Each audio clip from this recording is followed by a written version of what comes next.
Perdón. Buenas noches, jóvenes. Buenas noches con todos. Buenas noches. Buenas noches. Jóvenes, justo el delegado me adelantó algo que se tenía que hacer en este curso, como en todos, la prueba de entrada. En realidad la primera semana sí, la semana pasada no tomé porque era previsible que muchos no iban a estar. Debí tomar el día martes, pero se me extendió la clase, ¿no? Me van a disculpar. La prueba de entrada va a tener un puntaje para la primera práctica, o sea, va a ser parte de la primera práctica para efectos de calificación. La primera práctica, cuando se va a evaluar sobre 15 puntos en el momento que den la práctica 1. Pero en realidad ustedes saben que todas las prácticas son sobre 20. Entonces, ¿dónde están los 5 puntos que faltarían para completar? Pues son justamente los que van a tener ahora en la entrada. La prueba de entrada es muy rápida. Son, si no me equivoco, 3 preguntas. A ver un ratito. 2 o 3 son para marcar y 2 para explicar su respuesta.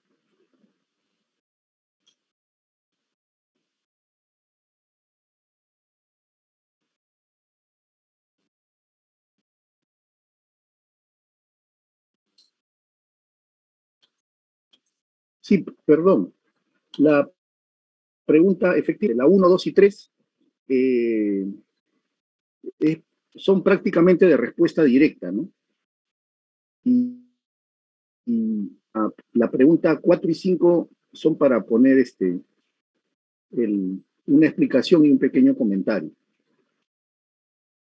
Muy breve. La prueba de entrada, en realidad, yo creo que ya está la mayoría, si no están todos. Por si acaso ya pueden su asistencia ustedes mismos, también me he olvidado.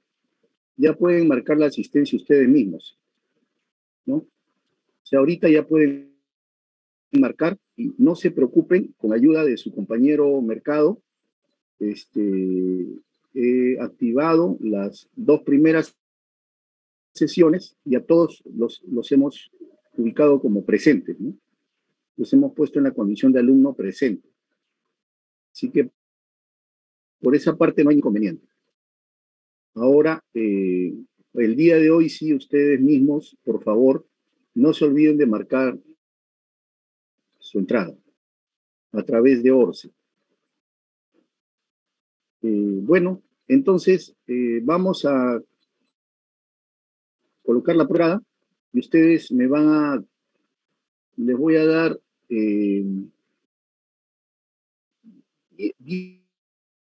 15 minutos para que me devuelvan la prueba de entrada por el correo. Mi correo, o sea, a ver, vamos bien. Ingeniero. Sí. Ingeniero, disculpe, el tema de la prueba de entrada es es una prueba que siempre se ha tomado y que el puntaje se colocaba adicional a la primera PC. No creo que sea parte de la primera PC la prueba de entrada. Son independientes. No. La prueba de entrada va a ser parte de la primera práctica. Va a ser parte de la primera. O sea, la primera práctica es sobre 20 puntos y la prueba de entrada contribuye con 5 puntos para el que contesta adecuadamente todas las preguntas. Son adicionales. No te entiendo. Lo que pasa es que la primera PC normalmente es sobre 20 puntos. Por eso, como les estaba diciendo, la primera práctica es sobre 20, pero cuando yo les práctica va a ser sobre 15. Claro, ese es el tema, ingeniero. No debería ser así. Más los 5 puntos de la prueba, entonces ahí tienen los 20 puntos. Ahí se pone bonificación 5 puntos por la prueba de entrada o 2 puntos por la prueba de entrada. Sí. Lo que pasa es que mis compañeros están comentando que bueno, yo también comparto esa opinión, ¿no? Que no debería ser así. Más bien la prueba de entrada es una prueba que otorga puntos opcionales a la práctica, adicionales, ¿no? A la primera PC. Bueno, la prueba de entrada, por si no sabía, desde el año 2005 se viene tomando acá en la universidad en diferentes cursos.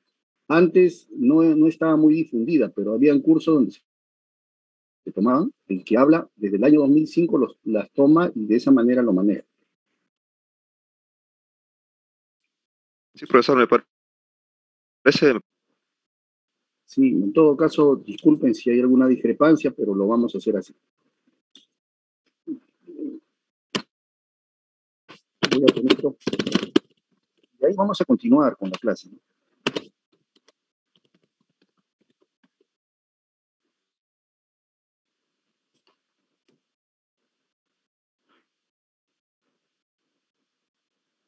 Aprovechar un poquito el papel del programa.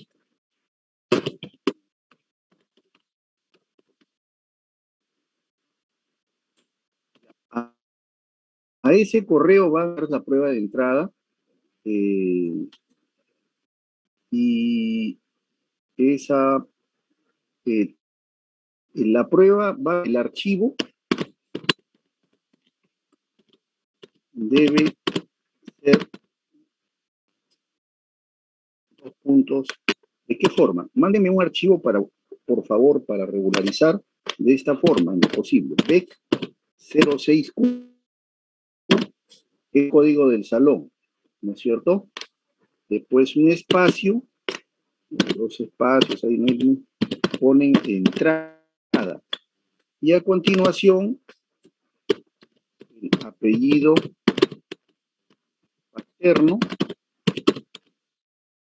y apellido paterno. De esa manera. ¿Ya? En la prueba también pongan nombres y apellidos y pongan prueba de entrada. De repente, si quieren, ponen el nombre, después los apellidos, o en la misma forma. Pero por lo menos en el nombre del archivo, yo les agradecería que lo pongan de esa forma, el archivo de respuesta. De tal manera de que yo personalizo. Por ejemplo, veo ahí en las imágenes Piero Ortiz Medrano. Entonces, el archivo sería BEC 06Q, espacio, entrada, espacio, Ortiz Medrano, ¿no? Otro alumno, por ejemplo, veo Joel Bustamante Peredo. El archivo sería BEC 06Q, espacio, entrada, espacio, Bustamante Peredo. No sé si me dejo entender, para que de alguna manera no haya confusiones, ¿no? Alguna vez en un ciclo ponía prueba de entrada y todos los archivos decían prueba de entrada. Entonces, en algún momento hasta podía grabar el archivo y chancaba sobre el anterior. Entonces, se generaba una confusión bien grande, de verdad. Y acá son 37 alumnos. Entonces, ahí les agradecería para ordenarnos, ¿no? Para no confundir su prueba con la prueba de otro compañero, ¿no? ¿Ya? Ahora, en este momento les voy a entregar la entrada. Por ejemplo, bueno, en mi reloj van a ser 8:15. En que resuelven la prueba de entrada, lo escanean o le toman una foto bien nítida, editada, y me lo envían al correo. ¿Cuánto tiempo podemos dar? 15 minutos. La prueba durará pues 5 minutos, honestamente. Es bien rápida. Vamos a dar hasta las 8:20 minutos, 8:35. 8:35, yo reinicio la clase y en eso soy bien claro. Las cosas hay que decirlas con transparencia. Después de las 8:35, el que entregue su prueba no se va a considerar. Entonces tomen su previsión, van a tener 20 minutos. 20 minutos. Dicho esto, para entregarle la prueba de entrada, por favor.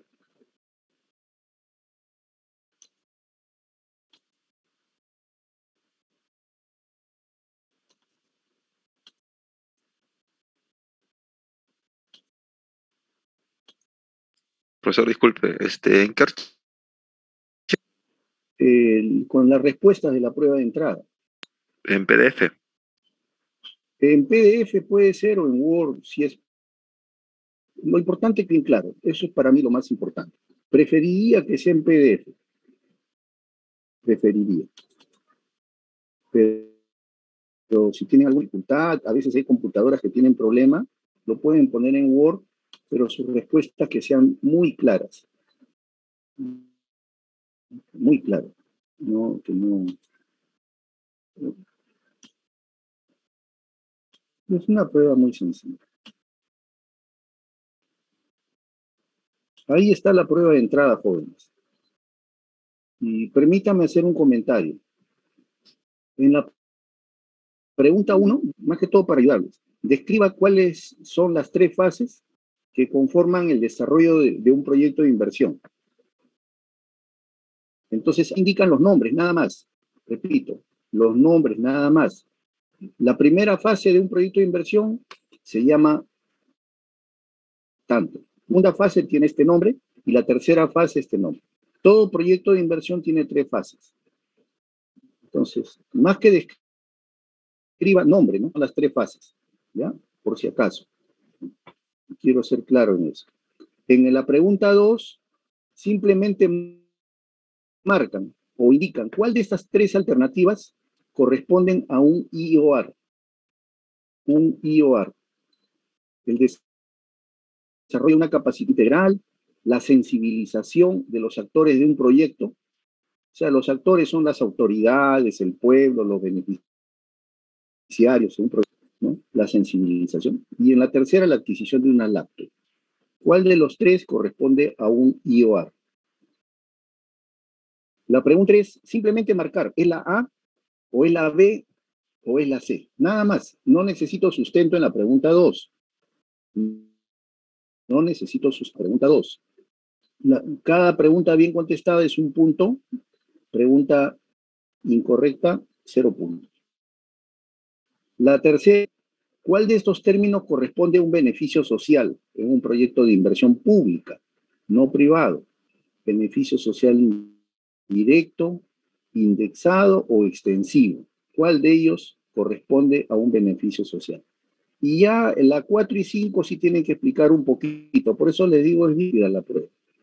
Dicho esto, sinceramente les deseo que puedan obtener un buen puntaje, si no 5 o 4 puntos. Y bueno, he comido algunos minutos, casi 8:20, 8:40, hasta las 8:40 voy a aceptar las pruebas ingresadas a mi correo, hasta las 8:40. Y ahí reiniciamos la clase. Continuar con el desarrollo del curso.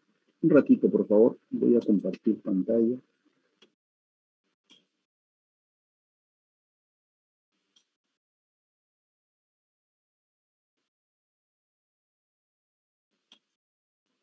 Primero les voy pasando una pequeña práctica. No sé si me doy el tiempo también. La verdad que no hemos terminado la presentación, ¿no?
Ingeniero, no se vaya a olvidar de grabar. Ah, ya.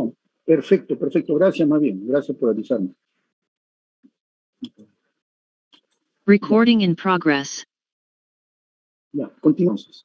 Disculpen, más bien a veces, en algunas prácticas, claro, cuando ya son más extensas, es solamente práctica, pero hay que aprovechar un poquito el tiempo. Nos quedamos por aquí. Algunos conceptos generales.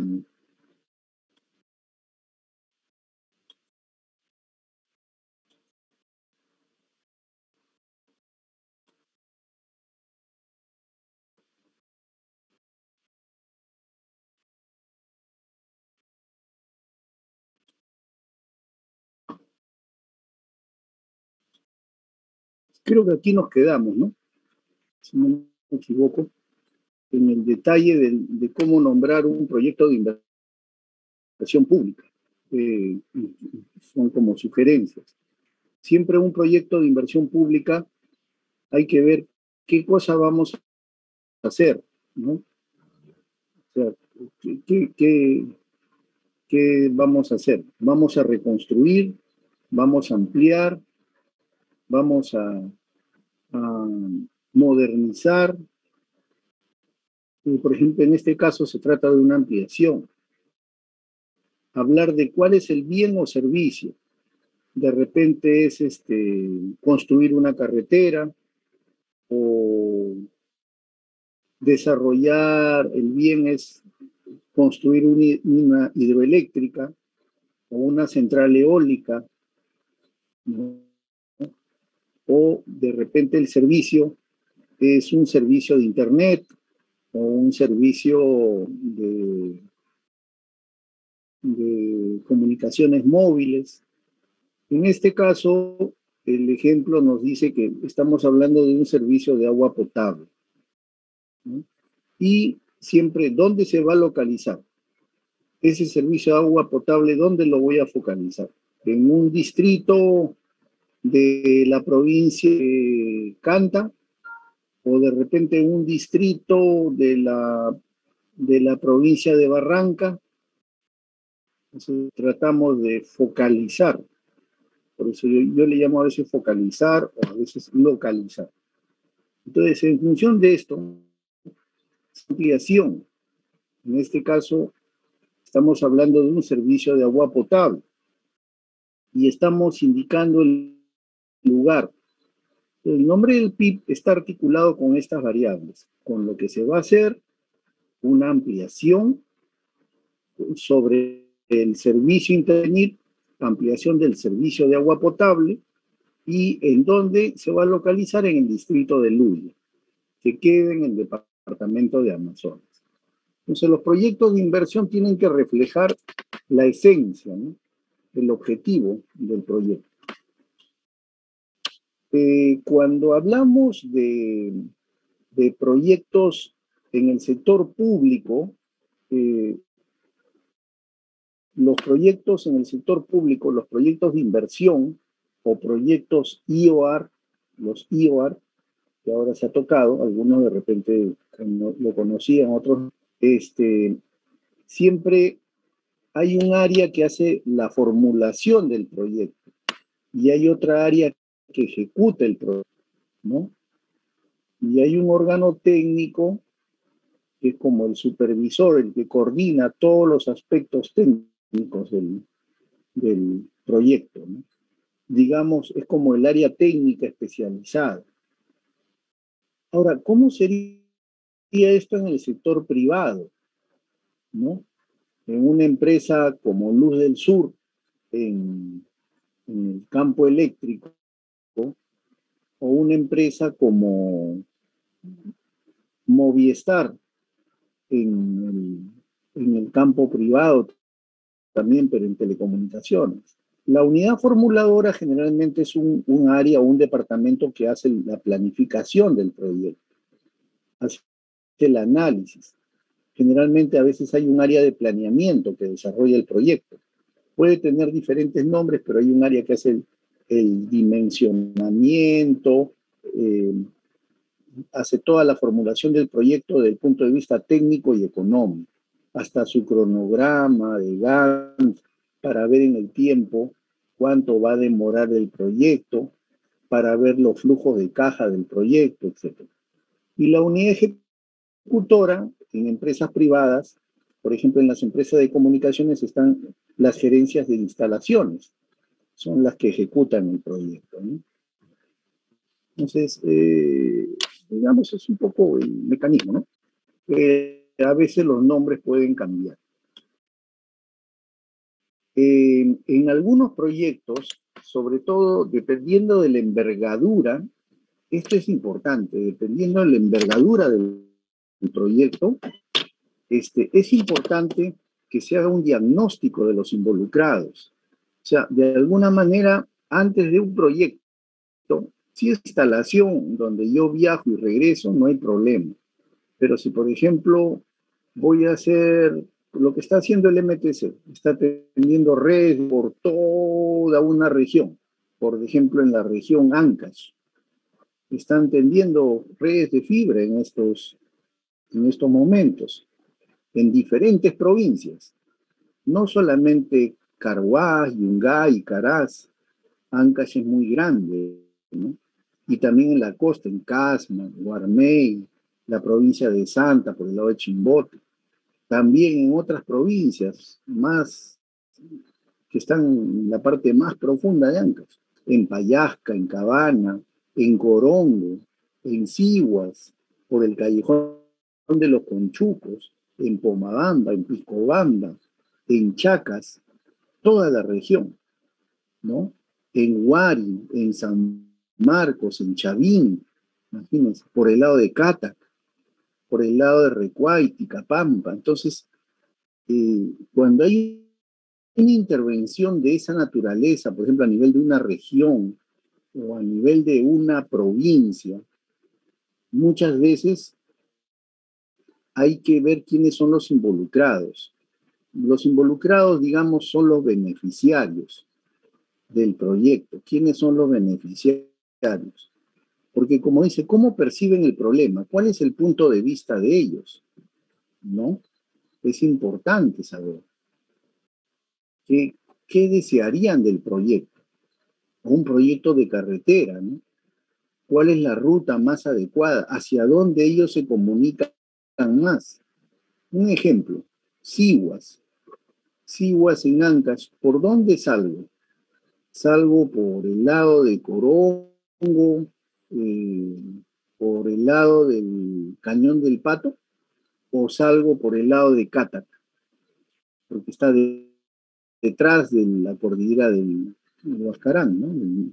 La cordillera de los Andes. O no sé, alguno de ustedes conoce Ayacucho. ¿Por dónde se conecta mejor Puquio hacia Lima? Que pertenece a la provincia de Puquio, pertenece a Ayacucho. Saliendo va hasta la capital Ayacucho, de ahí se va a Lima, o le conviene salir por Nazca, por Ica, para llegar a Lima. Entonces, todo eso es que está en una ubicación tal que de repente no necesariamente su mayor tráfico socioeconómico es por la capital, Ayacucho, para esta provincia. Entonces es importante saber, entender la problemática, entender la necesidad de los involucrados. Como dice ahí la presentación, cuáles son sus intereses. Por eso que es importante que la población participe, haga un diagnóstico. Ahí ustedes, en un proyecto, inclusive en proyectos de comunicaciones, en proyectos eléctricos, también pueden percibir. De repente un proyecto eléctrico no están considerando algunos centros poblados que sí son importantes. Están considerando ciertos distritos, pero hay otros que no los consideran. Y cuando van a la zona, se dan con la sorpresa que esos distritos tienen un potencial tremendo y los están dejando de lado. De repente un distrito muy cercano que no le he considerado y tiene un potencial ganadero increíble. Entonces, igualito en las telecomunicaciones. Pueden poner una estación celular que alumbra 2, 3 centros poblados, pero de repente estoy omitiendo otro, y simplemente porque no le puse más potencia al transmisor.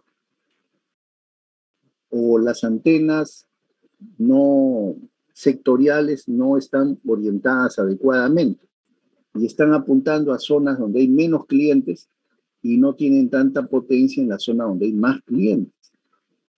Pero eso lo determino con un diagnóstico, con los involucrados. Y cuando se dice involucrados es porque no solo son beneficiarios, hay gente que va a estar contenta con el proyecto, ¿no? Y hay gente que no va a estar contenta con el proyecto, que se va a oponer. Entonces, todo eso tenemos que medir, tenemos que sopesar, ver quiénes son los actores que nos pueden apoyar y ver quiénes son los actores que nos pueden bloquear. Eso es importante. Y un poco me salgo del tema de formulación académico.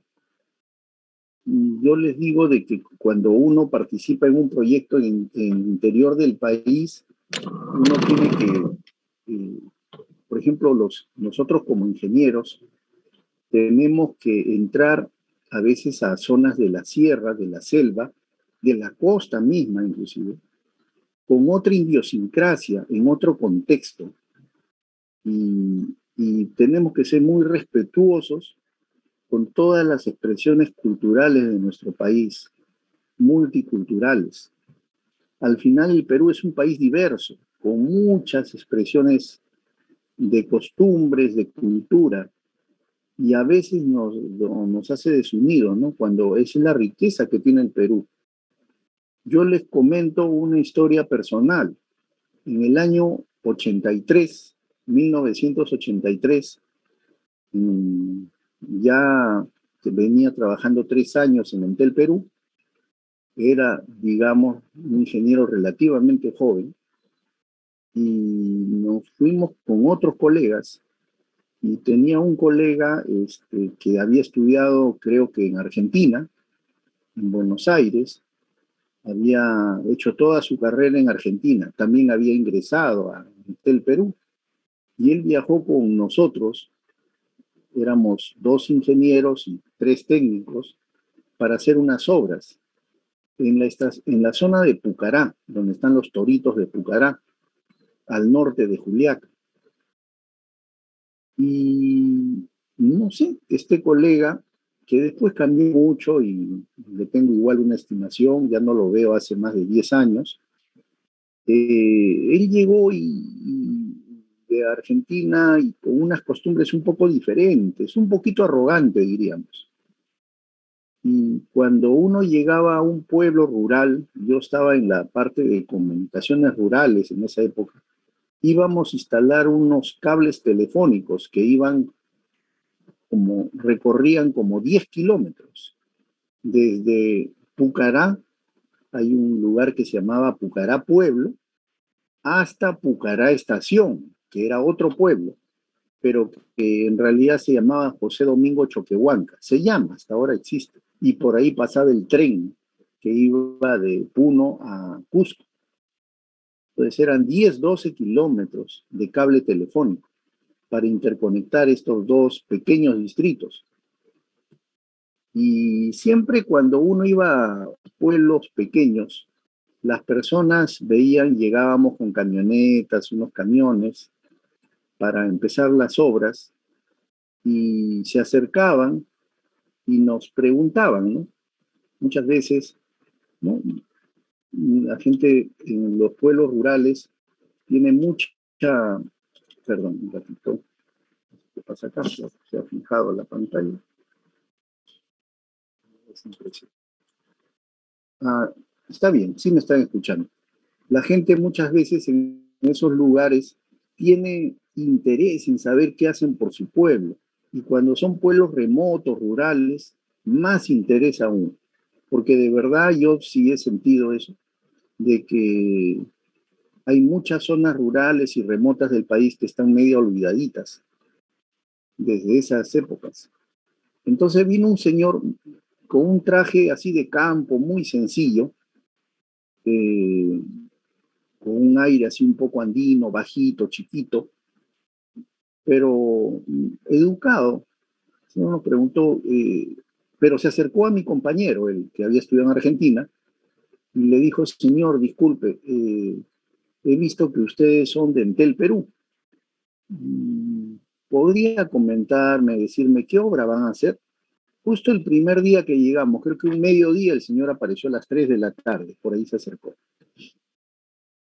De repente mi compañero, por esa percepción y tantos años que estaba en Argentina, a veces seguía por la presentación de la persona, ¿no? Y se puso un poco altanero, le dijo, yo no tengo por qué contestarle a usted, esto es un tema, nosotros rendimos cuentas a nuestros superiores, no, pero yo como poblador de esta localidad le pregunto, ¿no? Le dijo el señor. Entonces le dijo, mire, ¿sabe qué? Si usted desea tener alguna información, yo no le tengo que explicar. Llame usted a Relaciones Públicas de Entel Perú a Lima. O sea, es como un desplante, ¿no? Que le hicieron al señor. Normalmente cuando veníamos a estas obras poníamos unos avisos y al día siguiente venían 10, 20 personas para trabajar con nosotros. Contratábamos personal obrero en la zona para manipular cosas, veníamos con postes, rollos de cables, y necesitábamos mano de obra. Nos daban una caja chica. Al día siguiente no vino nadie. Nadie se acercó a la obra. Y le preguntábamos a las personas que pasaban si sabe de alguna persona que quiera trabajar, y nadie quería trabajar. Fue muy extraño. Ya tenía como 3 obras, no tenía muchas, y en esta cuarta obra, no, ya al segundo día nos angustiamos, ¿no? Y conversando en la pensión de esa localidad, en una pensión, personalmente, mi persona y un técnico que me acompañaba ya de muchos años de experiencia, él también ya había adelantado qué había pasado, ¿no? Me dice de repente el compañero que se ha acoplado a nuestro grupo, porque él no había viajado con nosotros antes, ha sido muy cortante, ¿no? Con esta persona. Y luego cuando le contamos a un poblador quién era, le describimos cómo era, y después averiguamos que efectivamente eso era el alcalde de Pucará. Uno en provincias pensará que el alcalde siempre está con terno, con corbata. Y esa patinada de ese compañero nos costó como 3 o 4 días de retraso de obra. Yo tuve que acercarme con el técnico, que era el técnico de más experiencia que me acompañaba. Fuimos al municipio, hablamos con el alcalde y le pedimos la disculpa del caso y le dijimos que este compañero, ¿no? De repente a veces tiene otras costumbres, había venido a otra localidad y la verdad que también se había excedido un poco en responderle de esa manera, ¿no? Y que no había ningún secreto. Nosotros íbamos a hacer una instalación para interconectar estos 2 distritos vecinos, porque había mucha comunicación entre ambos distritos. Es más, yo vivía en Pucará Pueblo y mi hermano vivía en Pucará Estación, o mis padres, o mis hijos. Entonces, ahí las poblaciones son un poco dispersas, pero en lugares cercanos los familiares están dispersos en un pueblo u otro. Entonces era una obra importante en esa época, ¿no? Y eso fue porque no se trató con respeto a las personas, ¿no? Entonces, yo les recomiendo siempre en una obra, cuando ustedes en algún momento trabajen en obras, sobre todo en provincias, traten de articularse con la población. Traten de que la población los vea como una persona que viene a sumar al desarrollo socioeconómico de la población y ser muy respetuoso con las características, con las costumbres de las personas. Eso ayuda bastante. En los pueblos rurales, de la sierra, de la selva, también ocurre algo muy interesante que no ocurre, por ejemplo, acá en las grandes ciudades. Cuando vienen a hacer una obra, por ejemplo, cerca de mi casa, en la cuadra, acá en Lima, nadie te ayuda, nadie te ayuda. Y esto ya es costumbre acá en la ciudad, pero en provincias cuando las obras son escasas y vienen a ser una obra para un bien común, un bien público, por ejemplo, tienes que bajar del camión una serie de herramientas, materiales, equipos pesados, la población, si es que tú logras conectarte, te ayuda enormemente. Te ayuda, recoge las cosas, carga las cosas y no se pierde nada. O bueno, era así, no sé, la situación actual ya ha cambiado. Yo hace muchos años que ya no trabajo tanto en obras, más en gabinete, pero te ayudan de una manera fabulosa. Tengo compañeros que han ido a instalar, por ejemplo, también en el sector de educación hace 15 años, por ejemplo, antenas satelitales para que un colegio de un pueblo en la selva tenga internet. Y había que cargar una serie de equipos y como no había energía, hasta energía solar, paneles, baterías de uso fotovoltaico para que el sistema solar cargue las baterías y esas baterías carguen al equipo de comunicaciones. No les miento que toda una localidad, 20 o 30 personas, a la comitiva de mis compañeros donde terminaba la carretera, se acercaron y le ayudaron a cargar eso por cerca de 10 cuadras. ¿Y cuánto le cobraron? Nada. Ellos felices porque ustedes vengan de la ciudad a ayudarlos en su desarrollo, ayudar a la posta de salud, ayudar al pueblo. Entonces, esos aspectos también que no son matemáticos, pero también tómenos en cuenta, porque eso ayuda al éxito de un proyecto, no solamente los cálculos. Si ustedes no sintonizan con la población o la población los ven como un factor negativo, no solamente bloquean el proyecto. Ahorita miren lo que está pasando con las Bambas, ¿no? La mina que más producción tiene en el país. Están bloqueando la carretera y no pueden producir. Creo que la mina está paralizada. Ahora, yo tengo mi punto de vista. La prensa, por ejemplo, dice no, que son errores de gobierno. Seguro de repente tiene errores. Pero Profesor, sabemos muchos. Sí, perdón. puedo opinar en ese aspecto, ¿no? Yo conozco un poco de ese tema. Mi primo está trabajando ahí. Resulta que los pobladores que viven cerca ya están beneficiados por esa mina. Pero lo que pasa es que mientras hay una carretera, o sea, para llegar a esa mina, más poblaciones, o sea, poblaciones más lejanas están pidiendo más, o sea, viendo las poblaciones más cercanas, están viendo cómo invierten en ellos, ellos, otros que están más lejos, están pidiendo también ahí. Y eso es por lo que detiene, ¿no? Por eso cierran las carreteras. Es cierto, es cierto. O sea, también hay una serie de factores. Algunos también se aprovechan. Pero si tú tienes un familiar, consúltale cómo fue el convenio inicial con las Bambas. Creo que fue en la época no recuerdo, creo que en la época de Humala. El proyecto de las Bambas iba a ser un proyecto que recogía los minerales y los minerales iban a ir por un mineroducto. Un mineroducto es como un gran tubo de 1 metro o 2 metros de diámetro, muy grueso, un ducto que iba a ir desde Apurímac hasta el puerto de Mollendo o puerto de Hilo, no estoy muy seguro. Entonces, y por ese ducto se inyectaba agua con un nuevo sistema de bombeo y el mineral viajaba por ese ducto a unos 10 metros bajo tierra. Entonces, así fue como que se concibió. Luego, creo que cuando ya iban a trabajar, no sé si con PPK en esa época, alguien dijo, pero esto es muy exagerado. ¿Por qué no arreglamos bien la carretera y los minerales viajan por la carretera? Ahí empezó el rechazo, porque en las Bambas, cuando sacan los minerales, no va un camión, viajan 200, 300 camiones cada día.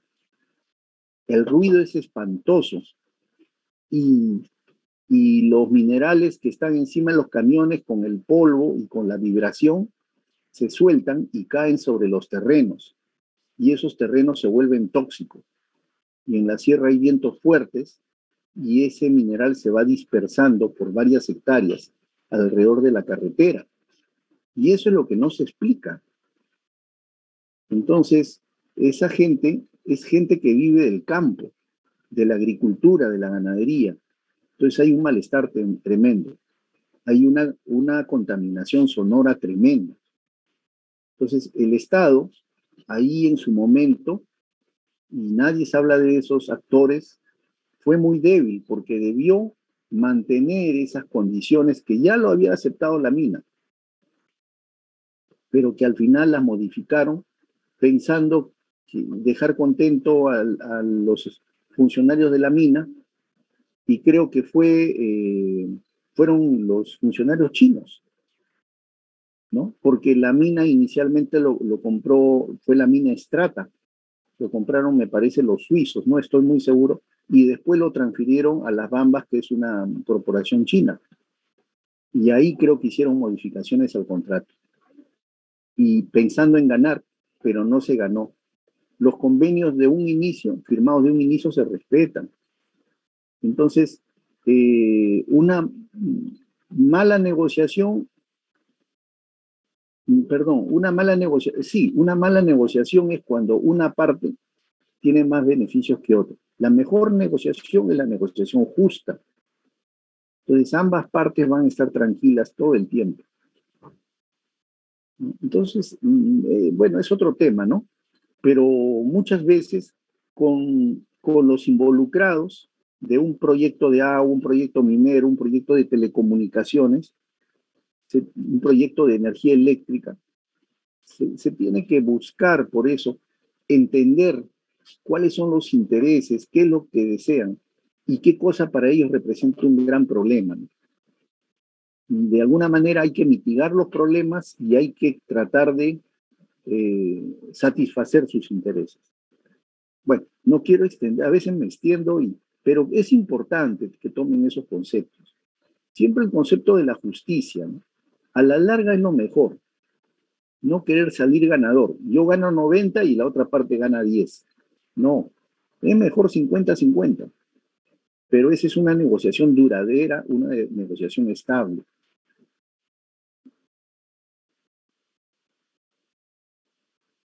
Bueno, acá hay una parte de lo que les he explicado, de repente de una forma más académica. Yo a veces pongo algunos conceptos. La matriz de involucrados, o sea, identificar los grupos de involucrados, las autoridades, el pueblo, los problemas que existen, etc., ¿no? Entonces, todo proyecto de inversión o hasta los proyectos privados tienen que tener la participación de las entidades involucradas, ¿no? De la población beneficiada. Por eso que también las empresas muchas veces tienen sus áreas de responsabilidad social, porque de esa manera también hacen cumplir parte de los acuerdos en el sentido de contribuir con el desarrollo de la población, ¿no? Hay proyectos mineros de hace muchos años, ¿no? La mina de Raura, por ejemplo, no Guaura, Raura, en la parte alta de Lima, más arriba de los baños termales de Ollón, en la frontera ya de Lima con Huánuco, con La Puna. Entonces, esa mina de Raura es una mina importante, no suena para la prensa, es una mina que trabaja tranquilo, sus trabajadores están, supongo, aceptablemente remunerados, la mina administra una posta en el pueblo, también apoya a un colegio permanentemente, le da un sueldo adicional a los maestros, lo apoya con el mantenimiento del colegio, y hay una sana convivencia, ¿no? Y seguro que otras regalías a la localidad donde es la extracción minera. Igualito en los proyectos de electricidad, de telecomunicaciones, también se tiene que hacer algo similar. Las empresas de telecomunicaciones, por ejemplo, muchas veces los de servicios móviles tienen grandes problemas por las antenas. No sé si se habrán dado cuenta que hasta en Lima existen torres de estaciones celulares que las camuflan hasta le ponen forma de arbolito.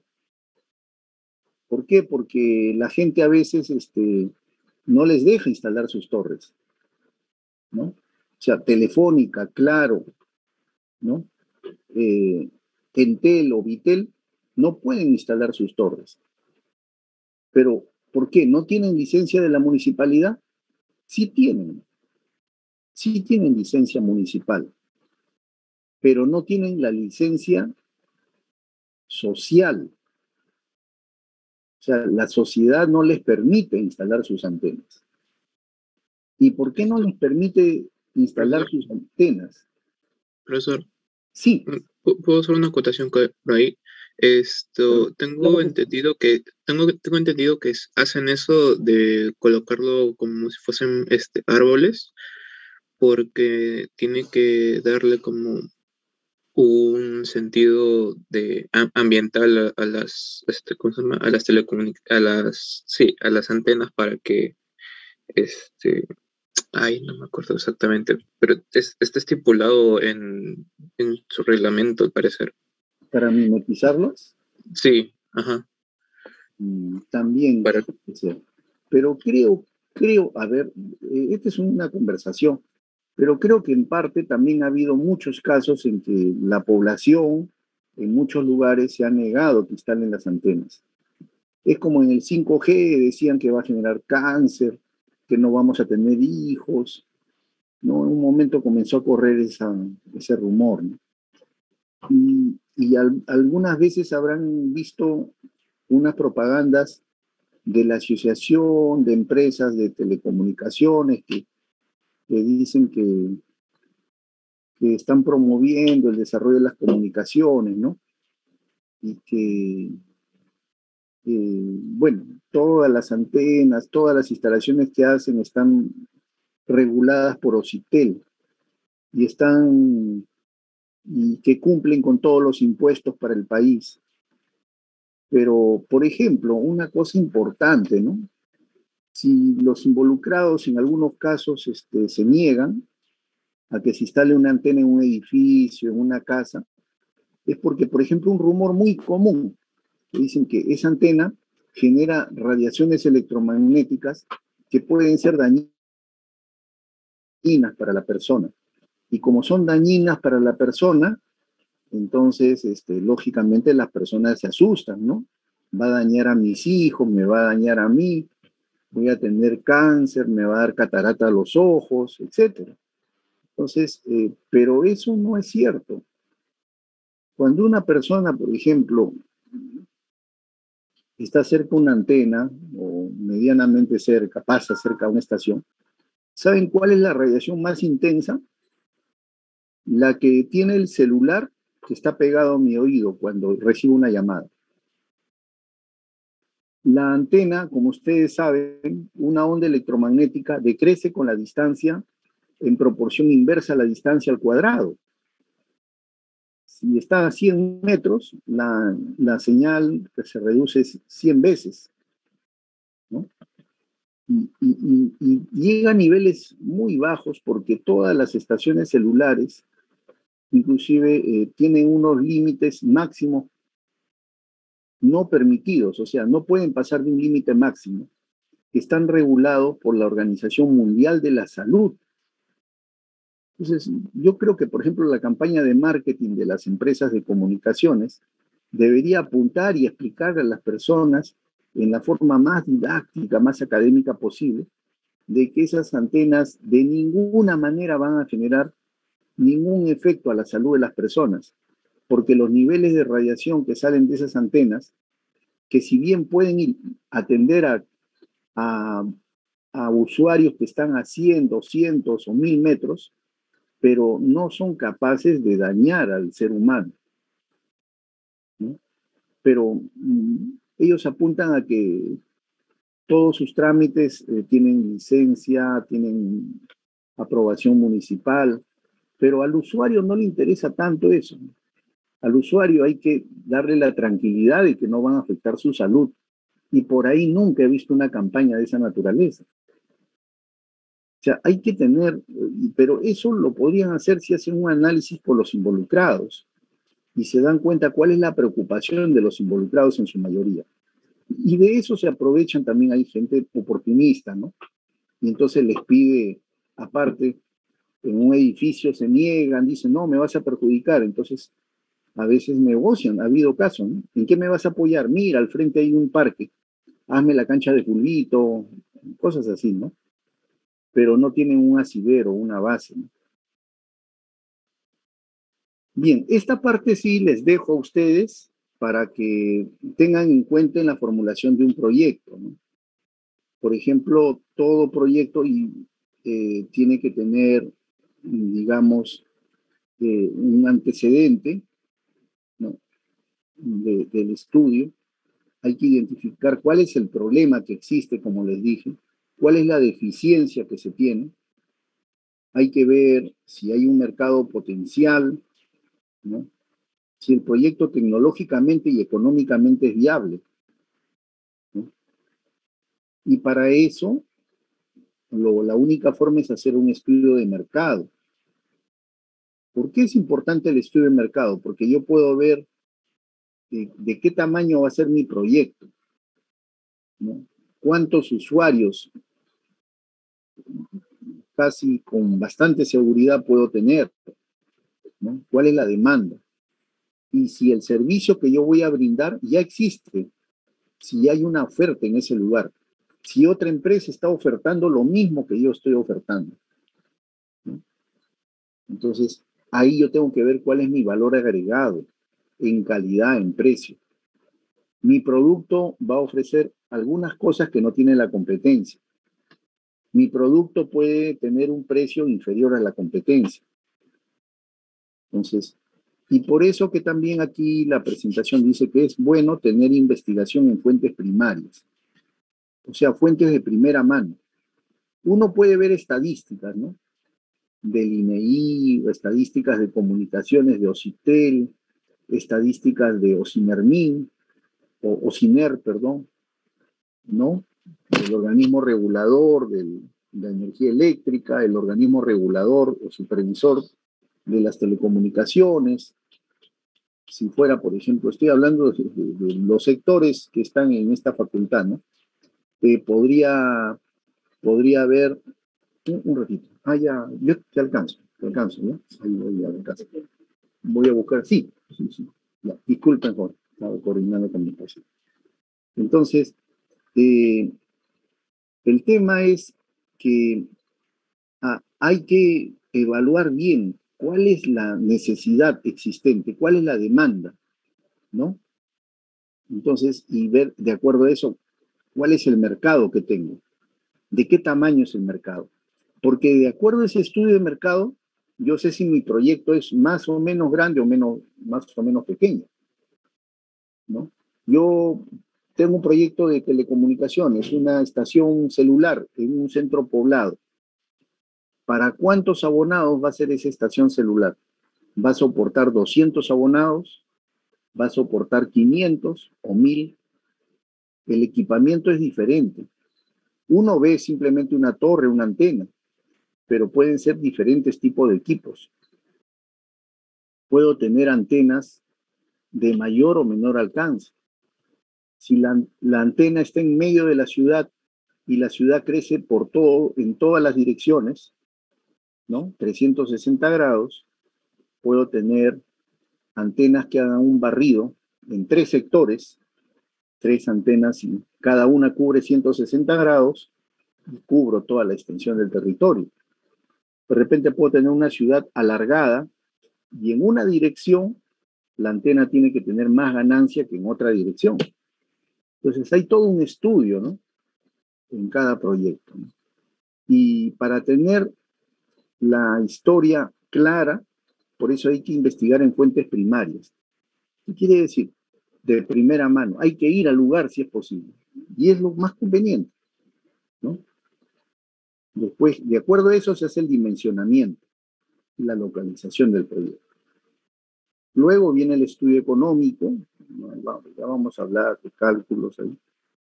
Evaluaciones económicas, el BAN, el TIR, entre lo más conocido, temas de sensibilización económica, etc.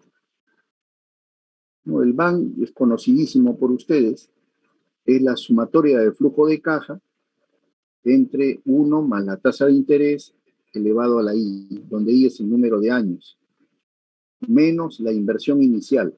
Porque cuando yo invierto es dinero que sale de mi bolsillo, entonces es un menos. No es un ingreso, es una salida que he hecho. He invertido, me he sacrificado, he entregado dinero para tener después un flujo de caja positivo. Y el proyecto va a ser rentable cuando la suma de todos los flujos de caja menos la inversión inicial sea mayor a cero. Ahora, claro, al final del proyecto también se puede recuperar parte de la inversión, en algunos casos, y en otros no. Ahí se podría también sumar eso que se recupera, que muchas veces le llama valor del rescate o valor de recuperación.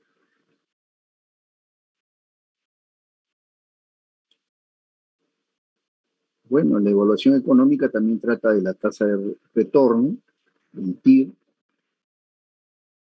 y en los proyectos también, por ejemplo, en los proyectos privados, lo que interesa básicamente es cuánto voy a ganar, la rentabilidad económica, en todo proyecto privado.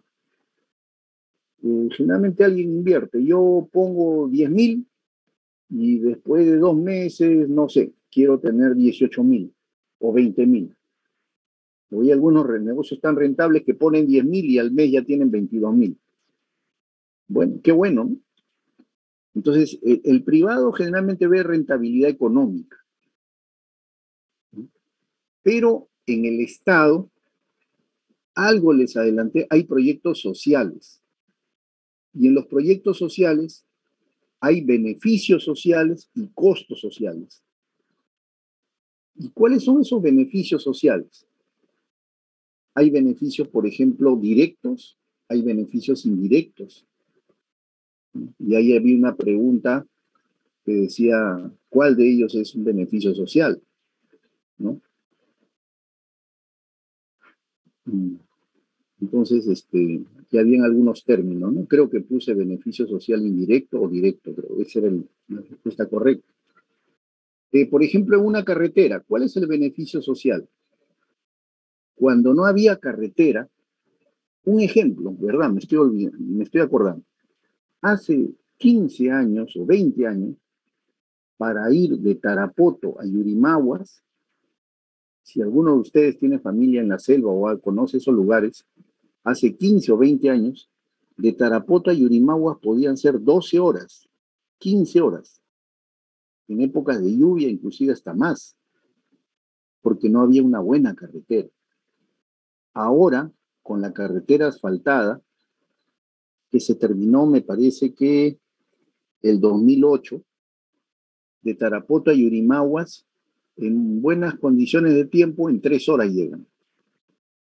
Miren, de 15 horas a 3 horas. O de 12 horas, pongan. Ese es un beneficio, el ahorro en tiempo del pasajero. El tiempo es dinero. Imagínense que estén sentados 12 horas para ir de un pueblo a otro. Ahora 3 horas. Hasta pueden hacer el trámite en el otro pueblo y regresar 3 horas más.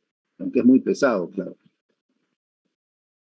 El ahorro en costo de operación vehicular, por ejemplo, en el caso de la carretera. Claro, porque si tengo una carretera con baches, desnivelada, con piedras,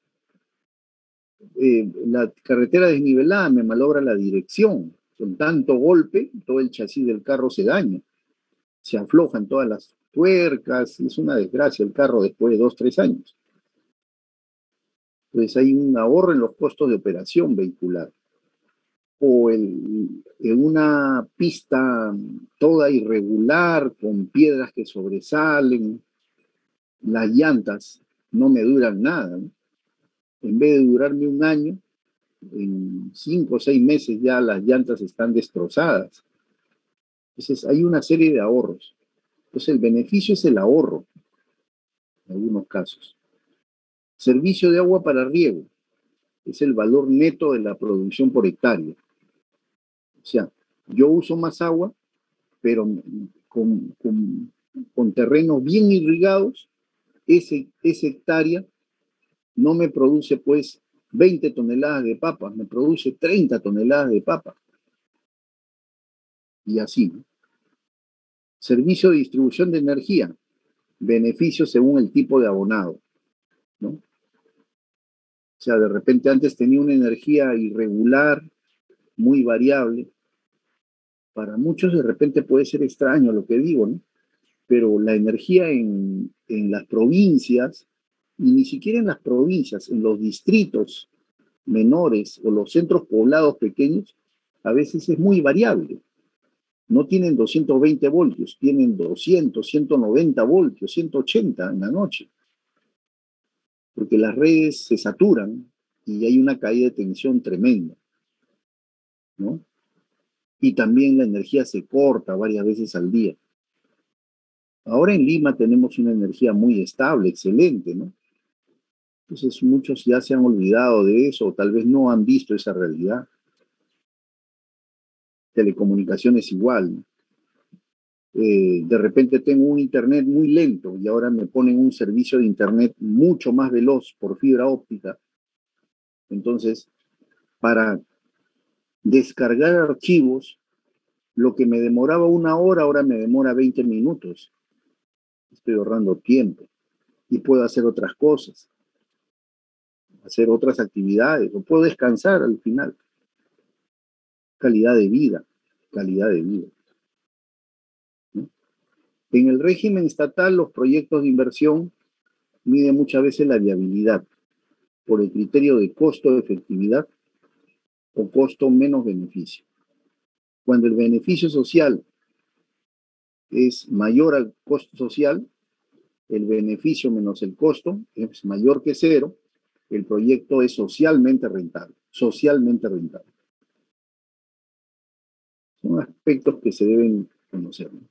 Entonces, sea el sector privado o el sector estatal, en cualquier proyecto que van a formular, tienen que identificar cuáles son los beneficios y cuáles son los costos, ¿no? Y después se calcula, se cuantifica, ¿no? En los proyectos también hay indicadores. Por ejemplo, indicadores, acá está, mejora de acceso al servicio de salud. ¿Cuántas atenciones, cuántas consultas se han hecho? Esos son números, ¿no? O en cobertura en educación primaria. El año pasado en el colegio Eguren tenía 2.000 alumnos y ahora tengo 2.300 alumnos. Pues son números mayormente.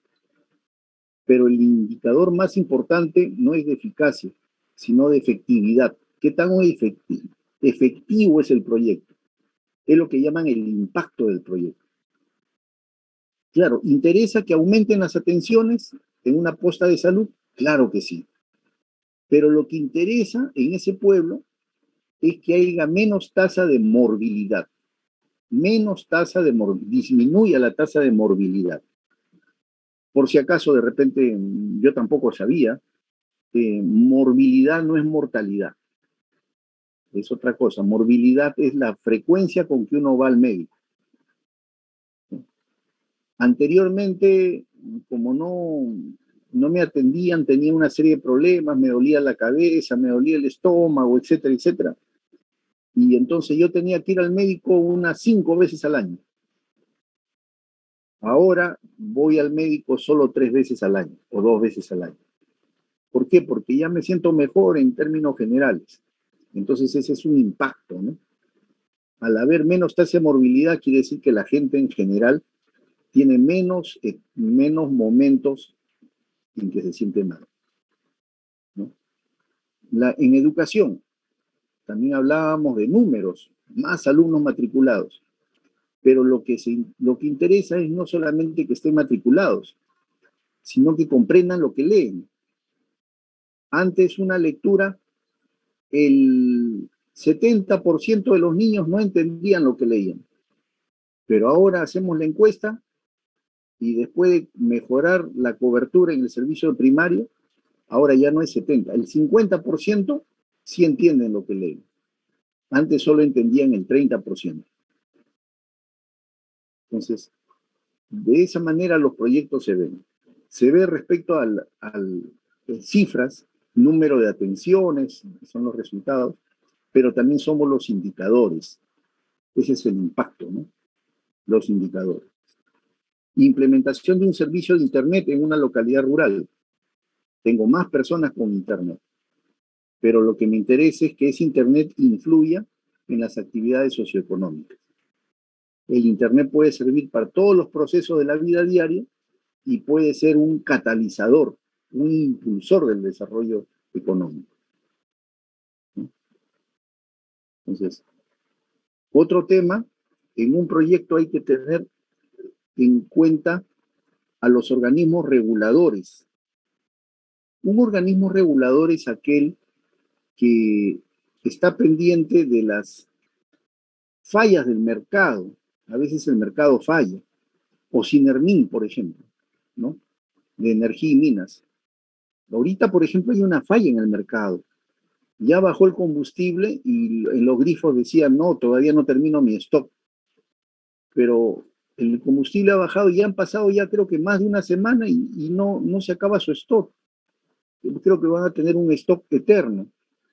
O sea, para subir los precios son veloces, pero para bajar los precios, ya que ellos están adquiriendo un combustible más barato, no bajan los precios. Ahí los organismos reguladores tienen que hacer sentir su eficiencia, ¿no? A veces da la impresión de que los organismos reguladores son como una figura decorativa, ¿no?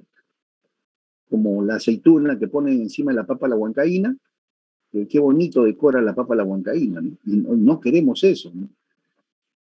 Yo creo que sí están haciendo esfuerzos, pero en algunos momentos tienen que ser más enérgicos. Eso no es ir contra el libre mercado, sino es tratar de arreglar las fallas del mercado. Porque a veces también las empresas, cuando hacen monopolios y oligopolios, quieren inclinar el mercado a sus intereses, ¿no? Entonces ahí hay que tener mucho cuidado. En el caso de Ociptel, ¿qué cosa es Ociptel?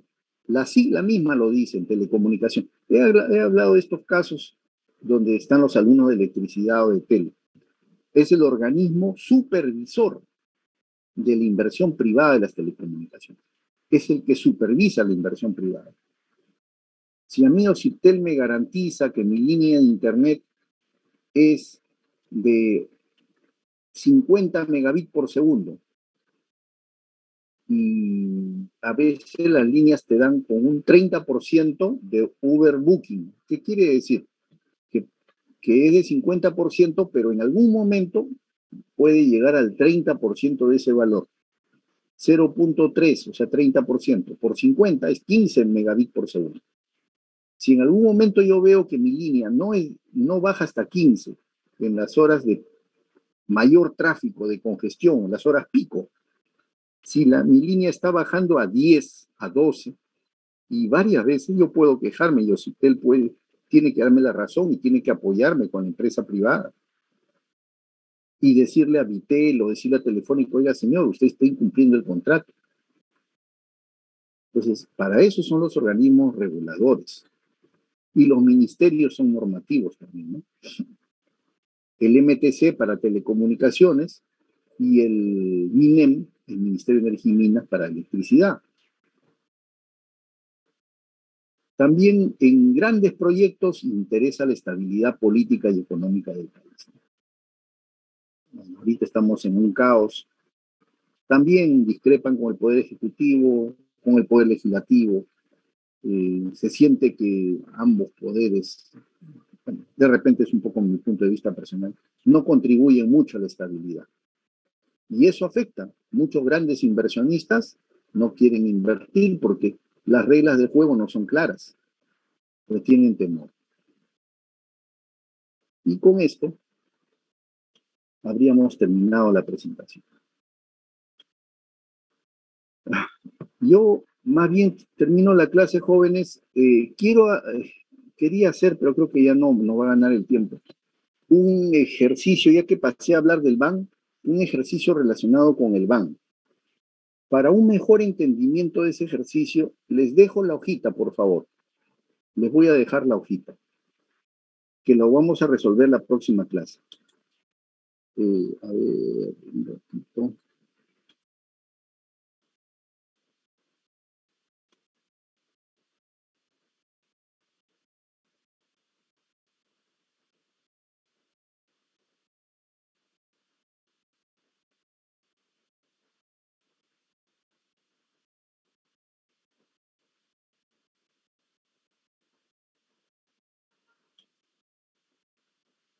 Puedo entrar, ¿no?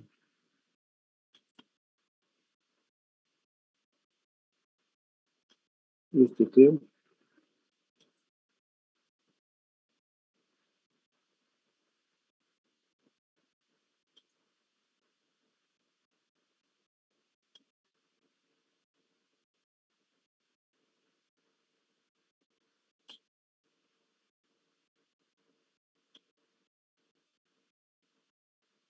Hay algunos términos de comunicación satelital. Yo les voy a explicar antes del ejercicio, la próxima clase, pero de todas maneras se lo dejo para no olvidar. Y si pueden, denle una miradita, a ver, traten de hacerlo, ¿no? No es muy complejo, honestamente, pero es bueno también por momentos hacer un poco de operaciones, entrar a la parte ya operativa. Y también seguir con nuestros conceptos, ¿no? Teóricos. Creo que por hoy día